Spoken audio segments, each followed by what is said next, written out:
Good Thursday morning. We tried to go back and kind of make sense of the Tuesday video that I posted. If you watched it, thank you. If it made sense to you, explain it to me, because it did not. After I went back and rewatched it, I think I got confused a week on things that happen sometimes. Spent several days in pain. I'm still not out of pain, but it's much better. This time around, it's not one as much as it usually does. We are having our coffee.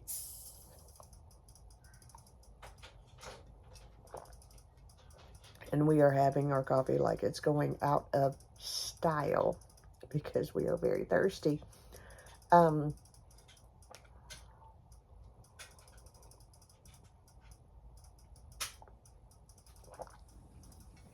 We do have little cookies and cream protein shake in there. We do not need to have that, I don't think, but hey. There's a lot of false information and misinformation going on around food, how things work, all this good old stuff.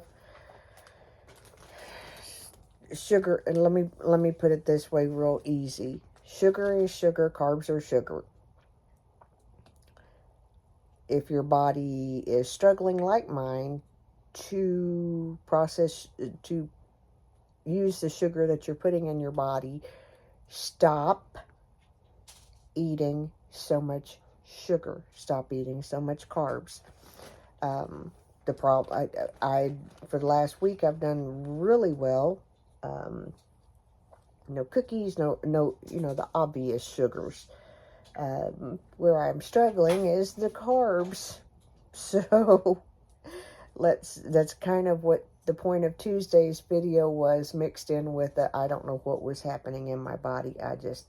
I literally just had to go to bed.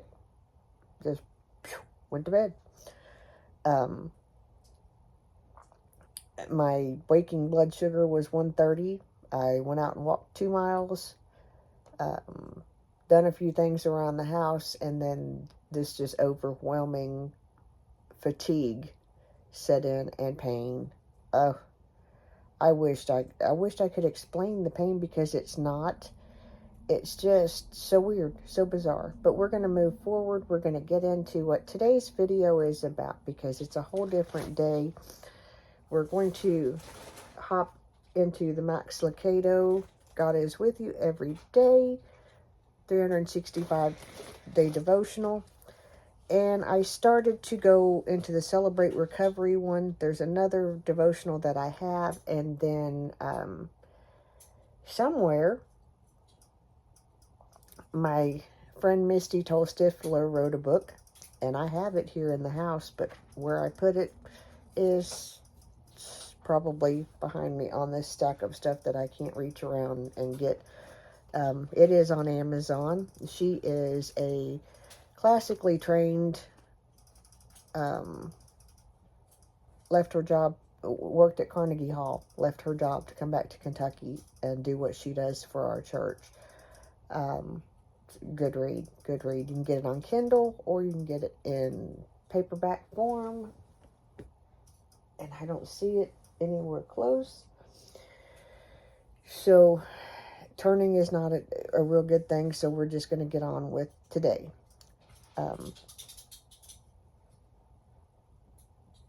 And it is June the 6th. The devotional starts with Marinate your mind. It may be that the Lord will be with me. Let me back up and try reading words. It may be that the Lord will be with me, and I shall be able to drive them out, as the Lord said, Joshua 14:12. When Caleb was given his portion of the promised land, there was still work to be done, enemies to be driven out, In Joshua 14, 6 through 12, Caleb spoke to Joshua about the struggles that lay ahead. Take a moment to read these words. We didn't come prepared for this. It's okay, we can do this.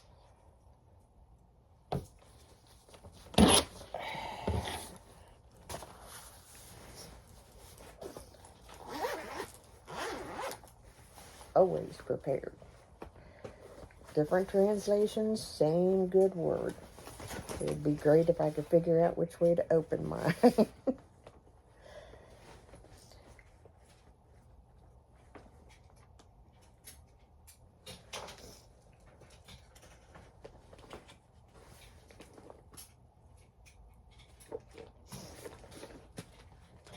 I can tell you with age, you would think that you would get quicker at this. Turning pages, not so much.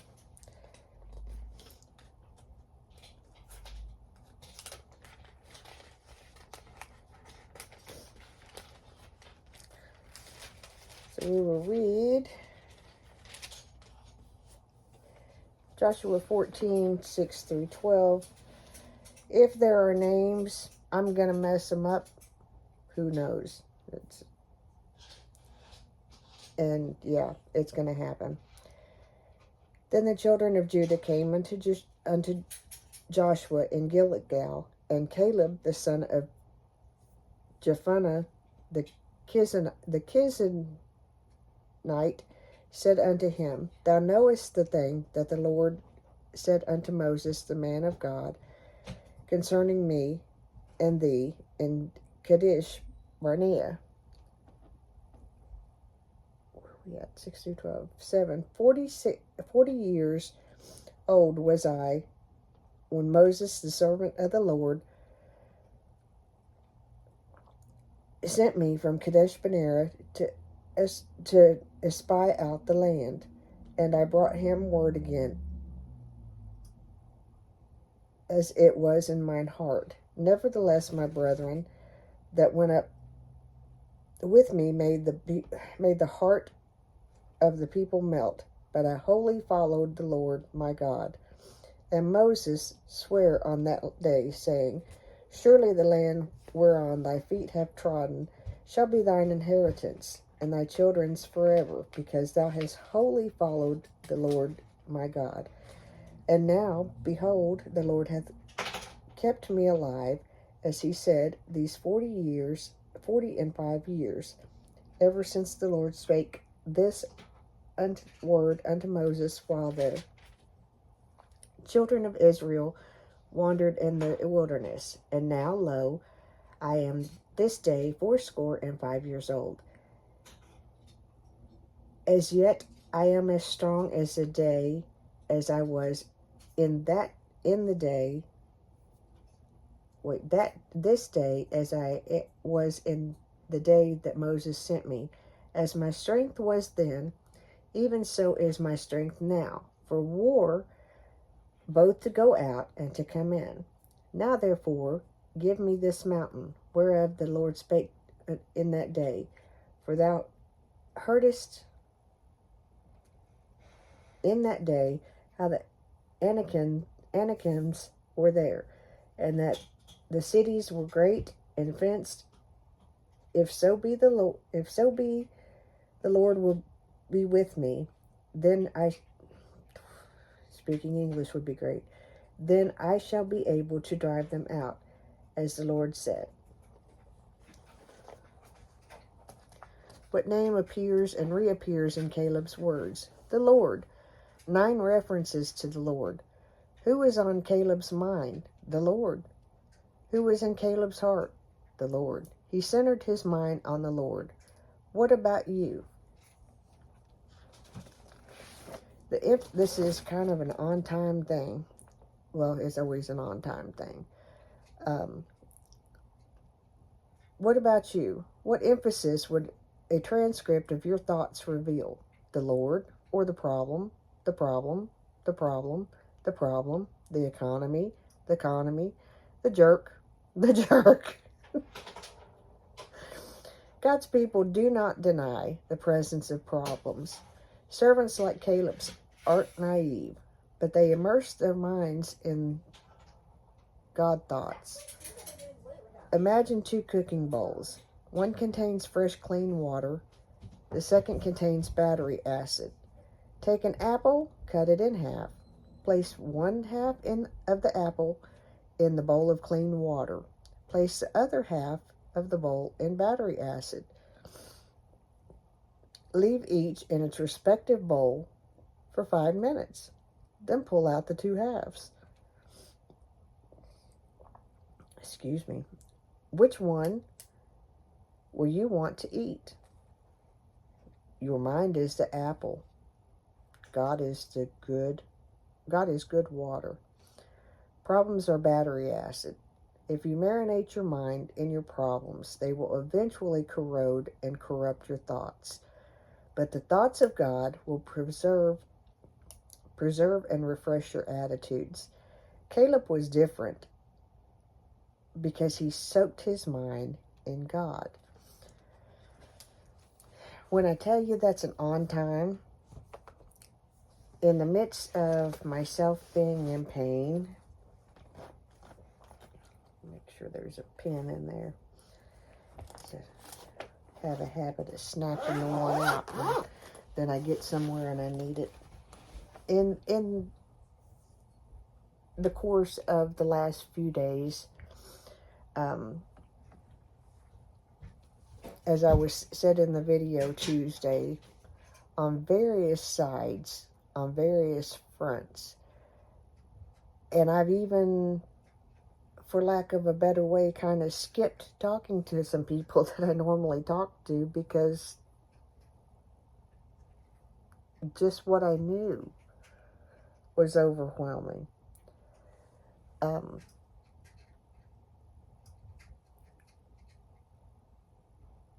And it's real easy when you get into a state of pain that is relentless, and it is easy when you get into a situation to where you're like, oh, we're back in this situation that we thought we had this fixed. We thought this was good. We thought this was okay. It's really easy to get overwhelmed, and it's really easy to get focused on the problem. But we can go back to what we talked about in Celebrate Recovery the last time with that 6th step. Worry, fretting, all that good stuff does us not one bit of good. Do I do it? Yep. Do I try to figure everything out? Yep. Do I ever get it right? Pretty much no. It's just not how it works. And while I was walking today, because I'm not going to sit here and tell you that I'm totally pain-free again, because I'm not. I don't know what happened. I really don't know what happened, but I know that the last 3 days have been some major. Last night I was the story of the princess and the pea trying to get to sleep last night. Laid down, couldn't get comfortable. Got comfortable, my leg started itching. So, scratch my leg, everything else is that moves everything, and I'm completely uncomfortable again. And we kept doing this because my leg kept itching. I put lotion on it, it didn't stop. I put itchy cream on it, it didn't stop. It just kept, and then whenever I would move to do that, this back here would be like, ow, hey, we're here, we need some attention. So that was just kind of how it went until I finally got to sleep. And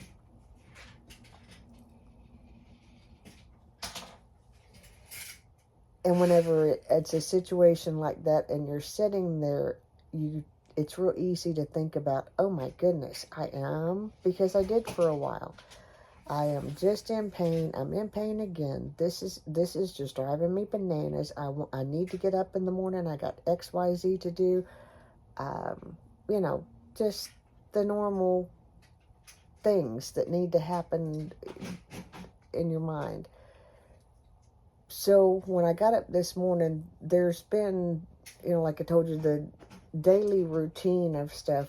I've kind of had to pick and choose in my morning routine the important thing, because I can get up and go wash my face anytime and put cream on and put makeup on. If I don't get up straight away, take the dog out, start my walk, there's a good chance it's not going to happen.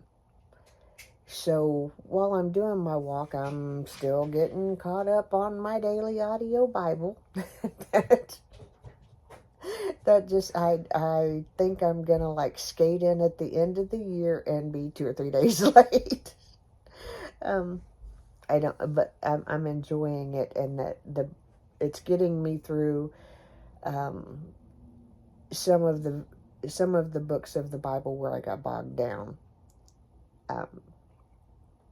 and I'm coming through with a better understanding of things, and that was the goal. Reading a chronological kind of with my neurodivergent brain might not have been the best way to start with an audio, but it's where we're at. And in everything, you learn something. You learn something. You learn something. If you don't learn something, go back and read it again, because, yeah. As we go through this,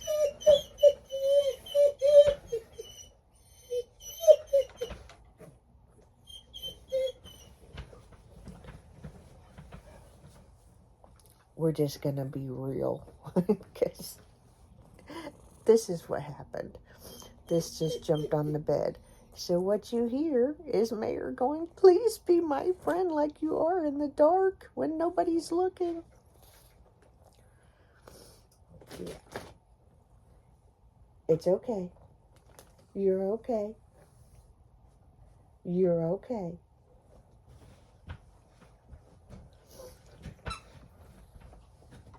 Okay, let's regain.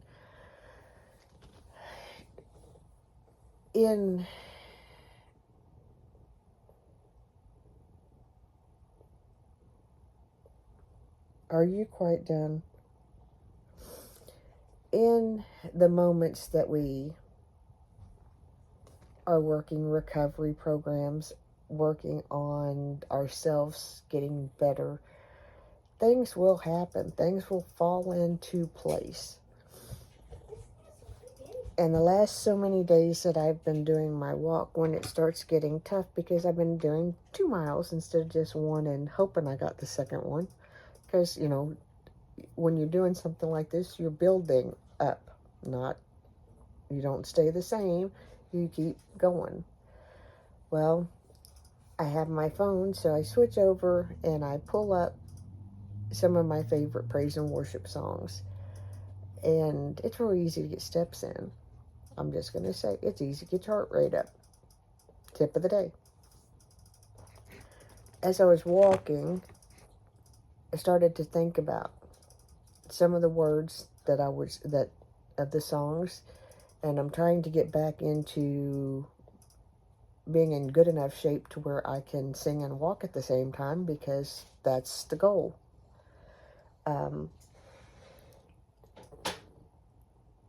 As the bits and pieces that I was able to do, the words just started to flow into my mind, and it was like, marinating my mind with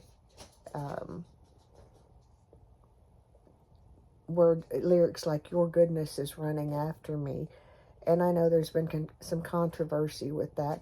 However, the 23rd Psalm says, "Surely goodness and mercy shall follow me all the days of my life, and I will dwell in the house of the Lord forever." So, you see, if you're doing this part's going to happen. So, as I started to let those lyrics become more than just, oh, can I breathe and do this? Can I breathe and do this? It started to become, oh, wait, look what's happening. Look what has happened. Look what is going on in your life, in your family, because change has happened. So much change and so much blessing. And last night, well, I was listening to service and my family was in service, but, you know, pesky pain kept me here. My pastor said, and this kind of hit home and resonated with me,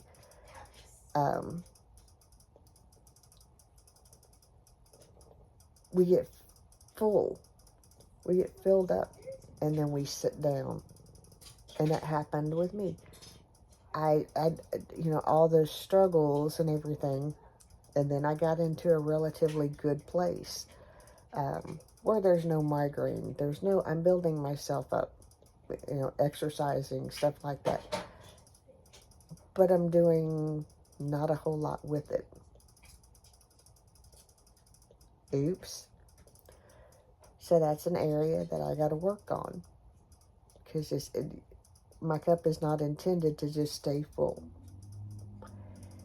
I am going to guess this is 14 weeks since I've had a migraine.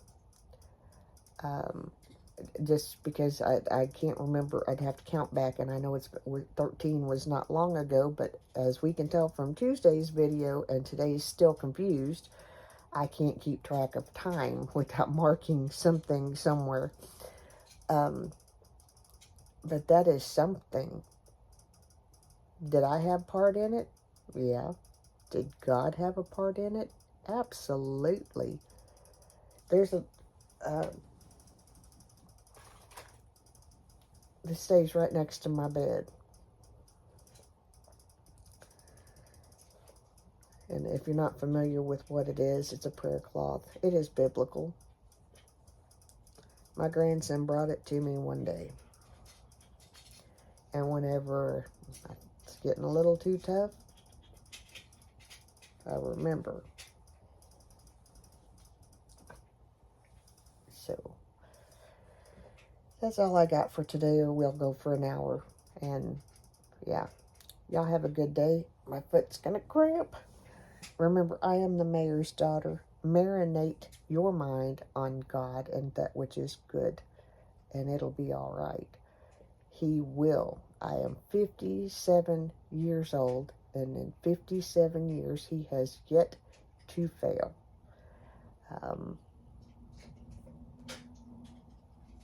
So, have a great day. I'm the mayor's daughter. I'll see you in the next video.